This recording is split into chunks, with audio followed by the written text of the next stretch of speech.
হাতে ছিল মাত্র আধা ঘন্টা সময়, এর মধ্যে শাড়ি পরেছি, শ্যুট করেছি, আর এখন যখন ভয়েস দিচ্ছি তখন দেখছি আসলে আমাকে কেমন লাগছিল। গতকাল রাতে হঠাৎ আমার মনে পড়ে গেল কালকে তো বিজয় দিবস, বাট আমার কোনো প্রিপারেশনই ছিল না।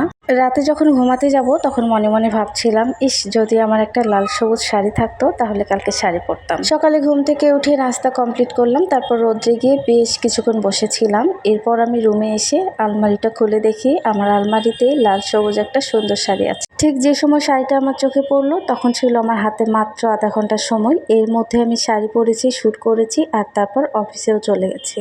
এর আগেও আমি শাড়ি পরে ঠিক এই বারান্দাতে দাঁড়িয়ে ভিডিও করেছিলাম, আর আমার সেই ভিডিওতে একজন আপু কমেন্ট করেছিল, আপু এত সুন্দর করে শাড়ি পরেছেন, বাইরে ঘুরতে যাননি? না আপু, আমি বাইরে ঘুরতে যাইনি, আমি বেশিরভাগ শাড়ি পরে এই বারান্দাতে ভিডিও করি, ঠিক খাঁচায় বন্দি পাখির মতো বারান্দার এই প্রান্ত থেকে ওই প্রান্ত পর্যন্ত ছুটে ছুটে বেড়াই। আর আমার কাছে বাইরে ঘোরাফেরার থেকে এই বারান্দায় ঘুরে ঘুরে ভিডিও দেওয়াই বেশি ভালো লাগে। এতক্ষণ যারা ভিডিও দেখেছেন সবাইকে মহান বিজয় দিবসের শুভেচ্ছা।